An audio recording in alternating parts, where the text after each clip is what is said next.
कल जब मैं व्हाट्सएप के मैसेजेस देख रहा था तो एक मैसेज ने मुझे रोक दिया।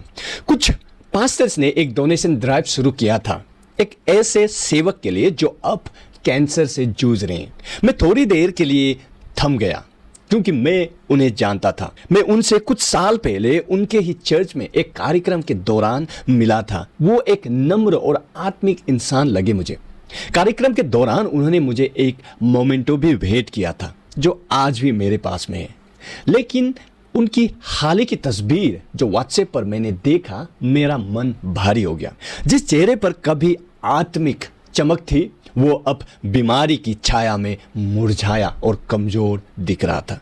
मैं सोचने लगा क्या चल रहा होगा उनके मन में, उनकी पत्नी के दिल में कौन सा डर होगा, उनकी संतानें क्या महसूस कर रहे होंगे और उनके चर्च के लोग क्या सोच रहे होंगे। क्या वो भी यही सोच रहे होंगे, प्रभु क्यों? अगर आप सब कुछ नियंत्रित करते हैं तो फिर ऐसा दुख क्यों? अगर आप प्रभु हैं तो ऐसे सेवक को क्यों नहीं बचाया?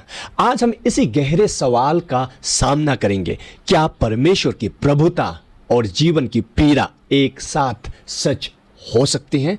अगर वो सब कुछ नियंत्रण में रखते हैं तो फिर दुख क्यों आने देते हैं? परमेश्वर की प्रभुता का अर्थ क्या है? प्रभुता का अर्थ है परमेश्वर संपूर्ण ब्रह्मांड के सर्वोच्च राजा है। उनकी इच्छा और ज्ञान के बाहर कुछ भी नहीं होता। हमारा परमेश्वर स्वर्ग में है, वो जो कुछ चाहे करता है। भजन संहिता 115:3 और दानियल चैप्टर 4:35 कहता है, कोई उसकी इच्छा को रोक नहीं सकता, वो स्वर्ग और पृथ्वी में जो चाहे करता है। इसका मतलब हर घटना, चाहे हमें समझ आए या ना आए, परमेश्वर के पूर्ण नियंत्रण में होती है। भजन संहिता 103:19 कहता है, यहोवा का राज्य स्वर्ग में स्थिर हुआ है और उसका प्रभुता सब पर है। मतलब आपके जीवन की परिस्थितियां, यहां तक कि आपके आंसू, दर्द, संघर्ष उसकी जानकारी और नियंत्रण से बाहर नहीं है। तो फिर दुख क्यों आता है? यह बड़ा और गहरा सवाल है। बाइबल दुख को एक ही कोण से नहीं, कई पहलुओं से देखती है। ऐसे बहुत सारे कारण हैं जो परमेश्वर का वचन हमें बताता है कि हमारे जीवन में दुख और पीड़ा क्यों आता है। सबसे पहला, पीड़ा आती है क्योंकि हम एक श्रापित दुनिया में जी रहे हैं।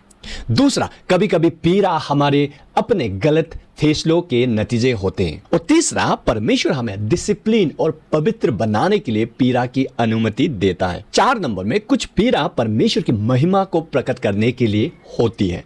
5 नंबर, परमेश्वर कभी कभी हमारे विश्वास की परीक्षा लेने के लिए पीड़ा आने देता है। 6 नंबर में, पीड़ा हमारे अंदर धैर्य और आत्मिक मजबूती लाती है। 7 नंबर में, परमेश्वर हमें पीड़ा में संतावना देता है ताकि हम दूसरों को संतावना दे सके। 8 नंबर में, पीड़ा हमें नम्र बनाती है और परमेश्वर पर निर्भर रहना सिखाती है। और 9 नंबर में, पीड़ा हमें याद दिलाती है कि यह संसार हमारा स्थायी घर नहीं है। दुख और पीड़ा के कारण अलग अलग हो सकते हैं, लेकिन एक बात निश्चित है कि परमेश्वर हमारे हर दुख का उपयोग अपने महिमा और हमारी भलाई के लिए करता है। That's why he is sovereign। तो अब सवाल है, कैसे परमेश्वर का प्रभुता और हमारा पीड़ा एक साथ चल सकता है? यह प्रश्न गहरे आत्मिक संघर्ष का है। क्या ऐसा हो सकता है कि परमेश्वर सर्वशक्तिमान भी हो और फिर भी वो हमें दुख सहने दे? इस कठिन सवाल का उत्तर हम 3 बाइबल के अद्भुत उदाहरण के द्वारा समझने की कोशिश करेंगे। पहला, यूसुफ को उसके ही भाइयों ने जलन के कारण गुलामी में बेच दिया।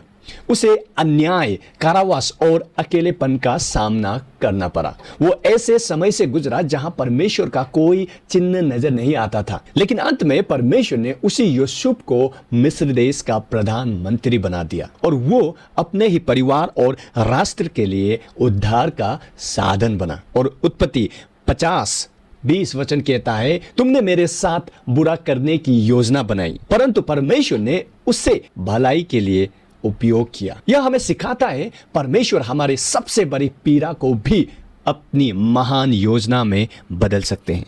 दूसरा, अय्यूब ने एक दिन में अपनी संतान, धन दौलत और स्वास्थ्य खो दिया। यह सब कुछ परमेश्वर की अनुमति से हुआ। शैतान की परीक्षा के माध्यम से। फिर भी आयूब ने विश्वास नहीं छोड़ा। आयूब 1:21 कहता है, यहोवा ने दिया और यहोवा ने ले लिया, यहोवा का नाम धन्य हो। यह हमें सिखाता है सच्चा विश्वास प्रभुता को केवल आशीष में नहीं बल्कि शोक और हानि में भी पहचानता है। और 3 नंबर में सबसे बड़ा उदाहरण प्रभु यीशु मसीह का क्रूस। ईश्वर का पुत्र निर्दोष, पवित्र और प्रेमयी, उसे क्रूस पर चढ़ाया गया। लोगों ने ठट्टा किया, मार डाला, लेकिन यह कोई दुर्घटना नहीं थी। यह परमेश्वर की पहले से ठहराई हुई योजना का भाग था। एक्स चैप्टर 2:23 में वचन कहता है, प्रभु यीशु को परमेश्वर के पूर्व ठहराए हुए योजना और ज्ञान के अनुसार पकड़वाया गया। क्रूस जो उस समय हार और अपमान प्रतीत होता था, वही मानव जाति के लिए उद्धार का दरवाजा बन गया। यह हमें सिखाता है कि परमेश्वर की प्रभुता का सबसे बड़ा चमकदार उदाहरण दुख और मृत्यु को उपयोग करके जीवन और विजय को लाना, प्रभु यीशु मसीह के द्वारा। ये तीनों उदाहरण से हम सीखते हैं कि प्रभुता और पीड़ा विरोध नहीं है, बल्कि अक्सर पीड़ा परमेश्वर की प्रभु योजना को पूरा करने का साधन बनती है। तो क्या इसका मतलब यह है कि हम इलाज या चंगाई या समाधान मांगना छोड़ दें? कई लोग सोचते हैं, अगर यह परमेश्वर की इच्छा है कि मैं दुख सहूं तो फिर मैं क्यों इलाज कराऊं या चंगाई की प्रार्थना करूं? जो होगा वही होना है, मैं कुछ नहीं करूंगा। पर यह सोच बाइबल के अनुसार अधूरी और गलत है। परमेश्वर की प्रभुता का मतलब यह नहीं कि हम अपने जिम्मेदारी को छोड़ दे, उदास और हताश होकर बैठ जाएं। प्रभुता का अर्थ है हम सक्रिय रूप से प्रार्थना करें, प्रयास करें, लेकिन अंतिम परिणाम को परमेश्वर की इच्छा पर छोड़ दें। बाइबल हमें यह सिखाती है प्रयास और विश्वास दोनों साथ साथ चलते हैं। आइए हम 3 वचन के उदाहरण से इस बात को समझने की कोशिश करें। सबसे पहला, पौलुस का प्रार्थना। पौलुस ने 3 बार लगातार प्रार्थना की और फिर बाद में समर्पण किया परमेश्वर की इच्छा पर।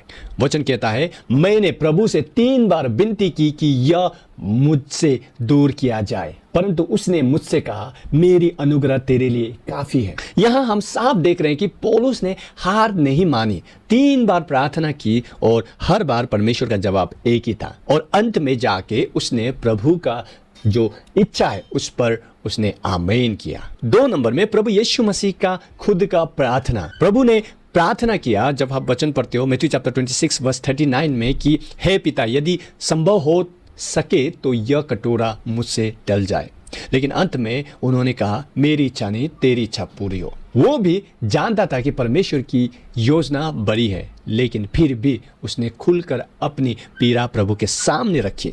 3 नंबर, राजा हिजकिया। आइज़ाया चैप्टर 38:1-5, जब भविष्यवाणी मिली कि वो मरने वाला है तो उसने दीवार की ओर मुंह कर रोक कर प्रार्थना की। परमेश्वर ने उसकी आयु 15 साल बढ़ा दी। यानी अगर वो चुपचाप बैठता रहता तो शायद वो अवसर चूक जाता। उसकी सक्रिय प्रार्थना ने इतिहास बदल दिया। इन सभी से हम क्या सीख रहे हैं? सबसे पहले, प्रभुता निष्क्रियता की अनुमति नहीं देती। You can not be irresponsible. वो हमें बुलाती है प्रार्थना, प्रयास और विश्वास के जीवन के लिए। हम इलाज करवाएं, दवा ले, डॉक्टर से सलाह ले, हर वो जतन प्रयास करें, ये सभी अविश्वास नहीं है, बल्कि परमेश्वर की दी गई बुद्धि का उपयोग है। हम चंगाई के लिए प्रार्थना करें, परमेश्वर अपनी इच्छा, अपने उद्देश्य, अपने समय पर चंगाई देता है, और अगर नहीं भी देता है तो भी उसका अनुग्रह काफी होता है। इसीलिए अगर आप बीमार हैं, इलाज कराएं, लेकिन भरोसा परमेश्वर पर रखिए। अगर आप दुखी हैं, आंसू बहाइए, लेकिन प्रार्थना करते रहिए। अगर आप असमर्थ महसूस करते हैं, तब भी प्रयास करते रहिए, क्योंकि परमेश्वर आपकी कमजोरी में सामर्थ है। नीति वचन 16:9 कहता है, मनुष्य अपने मन में अपनी यात्रा की योजना बनाता है, परंतु उसकी चालों को यहोवा धीर करता है। मतलब हम अपनी भूमिका निभाएं और परिणाम प्रभु पर सौंप दे। वही सच्चा विश्वास है। तो परमेश्वर की प्रभुता में कैसे विश्वास पाएं? जब कुछ समझ ना आए तब भी भरोसा रखें।